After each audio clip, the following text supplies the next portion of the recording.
दूल्हा दुल्हन अंदर कमरे में जाते हैं और कुछ देर बातचीत करने के बाद सुहागरात मनाते समय आधी रात के टाइम उस कमरे से बड़ी जोर से चीखने और चिल्लाने की आवाज़ आने लगती है, जिसे सुनने के बाद गांव के लोग और घर पे रिश्तेदार जो सोए हुए थे उस दिन आए थे, वो दौड़ के दोस्त उस कमरे के पास जाते हैं और दरवाज़ा खोल जोर जोर से खटखटाने लगते हैं। जब दरवाज़ा जोर जोर से खटखटाने लगते हैं, जैसे ही दरवाज़ा नहीं खुलता है बस दरवाजे को तोड़ते हैं और तोड़ने के बाद ऐसा चीज़ उस कमरे में दिखाई देता है जिसे देखने के बाद सारे लोग दंग रह जाते हैं, पांव तले जमीन खिसक जाती है। चलिए दोस्तों, इस कहानी को शुरू करते हैं। कहानी है दोस्तों उत्तर प्रदेश के एक छोटे से जिले गोंडे के जिले के एक छोटे से गांव की, जहां पर रिंकी नाम की एक लड़की रहती थी और सौरभ नाम का एक लड़का रहता था। तो चलिए इस कहानी के बारे में बताते हैं। उससे पहले अगर आप भी चैनल पर नए हो तो चैनल को सब्सक्राइब करना। दोस्तों, गोंडे जिले के एक छोटे से गांव में एक साधारण परिवार में रिंकी का जन्म होता है। रिंकी की उम्र अभी भी 21 से 22 साल की थी और दोस्तों जो सौरभ होता है, सौरभ का भी रिंकी के 5 किलोमीटर दूर, रिंकी के घर से 5 किलोमीटर दूर सौरभ का भी घर होता है। वहाँ पर सौरभ रहते हैं। सौरभ के एक छोटा भाई होता है सौरभ से छोटा, और उनके मम्मी और पापा होते हैं। जो रिंकी होते हैं, रिंकी के भाई दोस्तों कोई भी भाई नहीं होता है। रिंकी अपने माँ बाप की इकलौती बेटी ही होती है।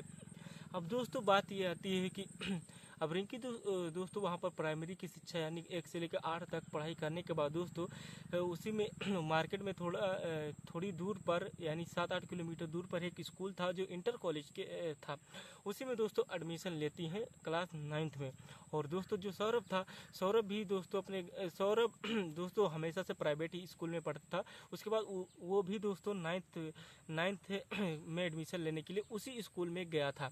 अब दोनों का दोस्तों एडमिशन हो जाता है। तहाँ तक दोनों में कोई भी परिचय नहीं होती है, दोनों एक दूसरे को नहीं जानते थे। अब दोस्तों बात क्या होती है, जब 9th क्लास में दोस्तों पढ़ाई पढ़ते पढ़ते 6 महीने बीत जाते हैं तब दोस्तों एक दिन जो सौरभ होता है, सौरभ दोस्तों स्कूल किसी कारण की वजह से 1 सप्ताह स्कूल नहीं जाता है, तो उसका जो सब्जेक्ट था सब लड़कों से पीछे हो जाता है। तो दोस्तों जो सर जी होते हैं, वहाँ के मास्टर साहब होते हैं, सौरभ को बहुत डांटते कि आप पढ़ाई करने क्यों नहीं आए थे, आप सब पीछे हो गया है, आप जितना में पढ़ा है उसमें आप पीछे हो गए हैं। कहते हैं कि आप रिंकी का कॉपी लीजिए और उसके पूरा करके कल आप स्कूल आइएगा। अब दोस्तों जो सौरभ होता है, सौरभ कहता है हाँ ठीक है सर, मैं लेके पूरा कर लूँगा। अब दोस्तों रिंकी की कॉपी वो ले लेता है। अब कॉपी लेने के बाद दोस्तों वो जाता है और उस दिन दोस्तों विषय लिखता है। लिखते लिखते दोस्तों काफ़ी रात हो जाती है। रात होने के बाद भी विषय पूरी नहीं हो पाती है। फिर जल्दी दोस्तों सुबह उठ के और उसी विषय को पूरे करने में लग जाता है। लेकिन दोस्तों ज़्यादा लिखना था, इसलिए दोस्तों 2-4 पन्ने बच जाते हैं।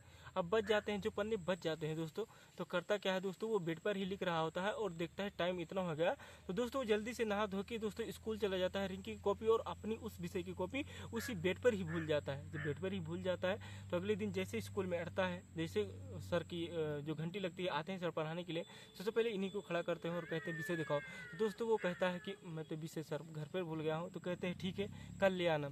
अब रिंकी दोस्तों, रिंकी का भी सिलेबस पीछे हो रहा था, रिंकी भी पूछती तो रिंकी कहती ठीक है कोई बात नहीं, कल आप मुझे ला के देना। अब दोनों में दोस्तों वहीं से प्यार स्टार्ट हो जाता है। दोस्तों 9th का क्लास बीत जाता है, अब आता है 10th का क्लास। 10th में दोस्तों पढ़ते हैं, पढ़ते पढ़ते दोस्तों दोनों में काफ़ी ज़्यादा प्यार हो जाता है। 10th का जो सेंटर था, सेंटर भी पास ही में गया था लड़की का, और जो लड़के का लड़के का दूर उससे आगे गया था। अब दोनों में काफ़ी ज़्यादा मित्रता था, इसलिए दोस्तों वो उसको पेपर ही दिलाने वो सौरभ लेके चला जाया करता था। उसके पापा घर में अकेले थे इसलिए। अब दोस्तों ऐसे से प्यार करने के ऐसे से प्यार बढ़ता रहा, धीरे में दोनों में ऐसा होता रहा। दोस्तों 9 से 12 तक उसी क्लास में पढ़ते हैं। 12 जैसे ही फाइनल होता है, दोनों में ज़्यादा अधिक प्रेम था और सारे लड़के उस स्कूल के लड़के भी जानने लगे थे। जानने के बाद दोस्तों घर पर ये सारी बात बताते हैं। घर वाले नहीं मानते, लेकिन लाख कोशिश करने के बाद घर वाले भी मान जाते हैं और दोनों की शादी करा देते हैं। अब शादी कराते हैं दोस्तों, जो सौरभ के दोस्त थे, दोस्त शादी हो जाती है, उस दिन घर पर आते हैं। उसी के दिन में दोस्तों उनके जो दोस्त होते हैं, दोस्त बुलाते हैं और उसको दारू पिला देते हैं। दोस्तों जो उसके दोस्त थे बियर दारू पीते थे दोस्तों। अब दारू में क्या करते हैं दोस्तों, जोश की दवाइयाँ जो होती हैं मेडिकल से लाने के बाद उसी में पीस के मिला देते हैं, जिसे उसको पता नहीं होता है। और वो लाख कोशिश करने के बाद भी शराब नहीं पीता है, तब कहते हैं अच्छा बियर ही पी लीजिए। तो दोस्तों उसको बियर में घोल कर पिला देते, उसको क्या पता वो दोस्तों पी लेता है। अब पीने के बाद दोस्तों अब दोस्तों वो अपने अंदर चला जाता है, सारे दोस्त भी अपने अपने घर पर चले जाते हैं खाने पीने के बाद। अब दोस्तों आखिर होता क्या है, जब रात के समय दोस्तों उसको नशा जो उसमें लाती है और उसको नशा भी हो जाता है, जो दोस्तों पहले से नहीं पिया खाया था, एक दिन अचानक भी खा लिया तो उसको बहुत ज़्यादा लग जाती है। अब लगने के बाद दोस्तों जैसे वो कमरे में जाता है दोस्तों, पूरा अपने होश में नहीं था, शराब के नशे में दोस्तों उसके साथ बहुत गलत हरकत करने लगता है, जिससे दोस्तों लड़की का जो तबीयत होती है बहुत ज़्यादा ख़राब हो जाती है और ज़ोर ज़ोर से रोने चिल्लाने लगती है। तभी दोस्तों घर वाले घर के लोग आते हैं, दरवाज़ा खटखटाते हैं। तभी दोस्तों किसी तरह से वो दरवाज़ा खोलती है और खोलने के बाद जैसे ही देखते हैं ऐसी हालत में तुरंत दोस्तों एम्बुलेंस मंगाते हैं और उनके परिजन दोस्तों हॉस्पिटल लेके जाते हैं और दोनों का इलाज शुरू होता है। दोस्तों 4 से 5 घंटे इलाज चलने के बाद आखिरकार दोनों को ही बचा ही लिया जाता है और दोनों अच्छे स्वस्थ हो जाते हैं और घर पर भेज दिया जाता है। दोस्तों इस कहानी से आप क्या समझे कमेंट करके ज़रूर बताएं।